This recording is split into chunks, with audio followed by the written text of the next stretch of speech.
हमारे चैनल में आपका फिर से स्वागत है। आज हमारे पास आपके लिए एक रोमांचक वीडियो है। सब्सक्राइब बटन को दबाना सुनिश्चित करें और नोटिफिकेशन चालू करें ताकि आप कभी भी हमारी नवीनतम सामग्री को देखने से न चूकें। आइए सीधे इसमें शामिल हों। करीब आज शाम के 7 बज रहे थे और मैं रोज की तरह कसरत कर घर लौट रहा था। आज सोमवार था तो सड़कों पर रोज से तनिक ज्यादा भीड़ थी। चाट वाले अपने तस्तरी नुमा तवे पर करछी पीट पीट कर हमें बुला रहे थे और बगल में फल वाले हमें आशा की निगाहों से तक रहे थे। बगल से चमचमाती गाड़ियां सन्न सन्न कर निकल रही थीं और हम अपने कान में ठूठी लगाए मतलब हेडफोन लगाए baby when you talk like that people go mad सुनते हुए जा रहे थे। बिखरे बाल, नाचती आंखों और थिरकते कदमों से हम अपनी धुन में आगे बढ़ते जा रहे थे कि अचानक हमारी नजर एक महिला पर पड़ी। काला सूट पहने, सिर और मुंह दुपट्टे से ढका हुआ और हाथ में एक लाल चूड़ी। बताना मुश्किल था कि वह विवाहित रही होगी या नहीं।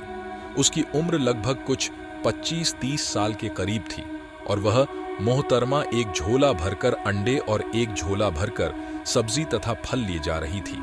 शायद उसके घर में कुछ जलसा हो या शायद वो हफ्ते भर का राशन एक बार में लेकर जा रही हो।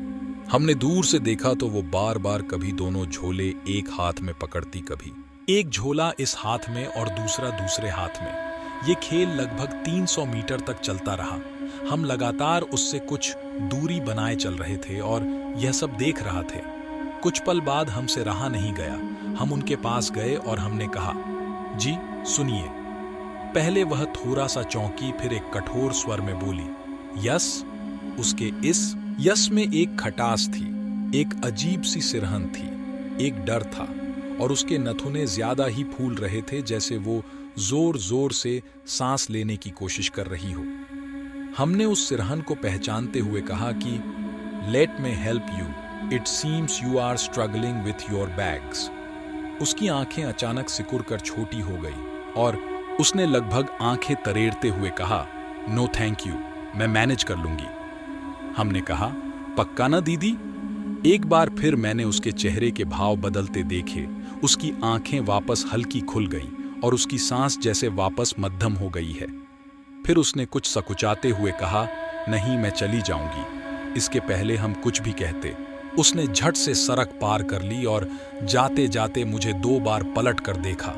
उसकी आंखों में एक संकोच था, एक डर का साया था, शायद आभार या करुणा भी हो, पर मैं उसे ढूंढ नहीं पाया, न उसकी आंखों में न उसकी चाल में। इस वाक्य के बाद हम थोड़ा सहम गए। समझ नहीं पाए कि किसी की मदद करना बुरा है या हमने तरीका गलत चुना।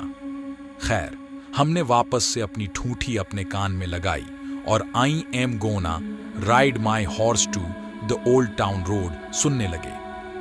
थोड़ा आगे पहुंचे तो ब्लेसिंग्स प्लाजा के पास आज रोज से कुछ ज्यादा अंधेरा था।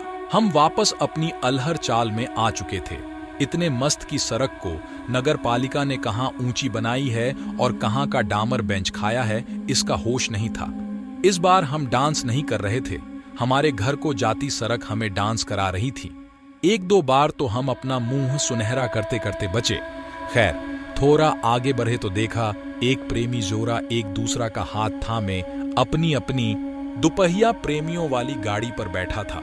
दोनों को देखकर बताया जा सकता था कि वे निब्बा निब्बी थे।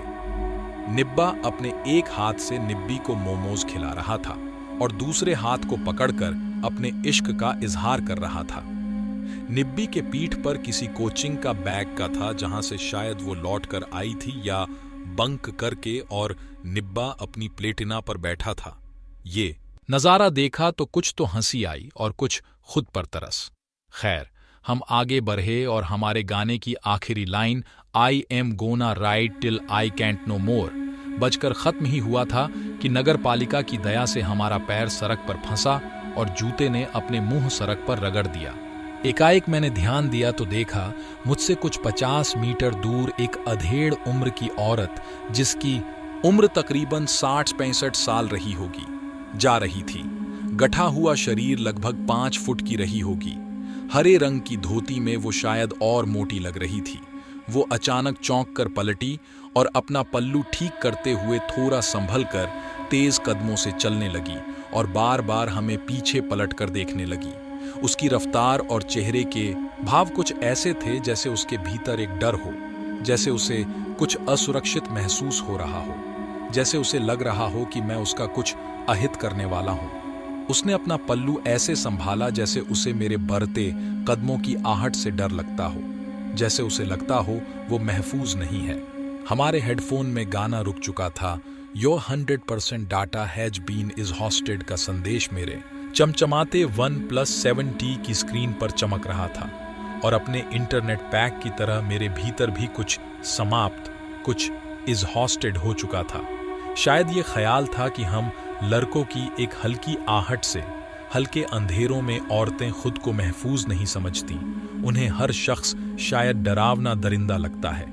शायद वो अपने भाइयों, दोस्तों, बेटों और साथ में काम करने वालों से डरती हैं। ये सवाल और ये ख्याल मुझे भीतर तक कचोट रहा था। दोनों ही औरतों की आंखों की भावनाएं मेरे सामने रह रहकर गुजर रही थीं और मैं बस असहाय भारी कदमों से अपने घर की ओर बढ़े चला जा रहा था। और यह आज के वीडियो का समापन है। हमें आशा है कि आपको देखकर आनंद आया होगा और आपने कुछ नया सीखा होगा। यदि आपने जो देखा वह आपको पसंद आया तो इस वीडियो को लाइक करना न भूलें और इस तरह की और सामग्री के लिए हमारे चैनल को सब्सक्राइब करें। धन्यवाद आपका।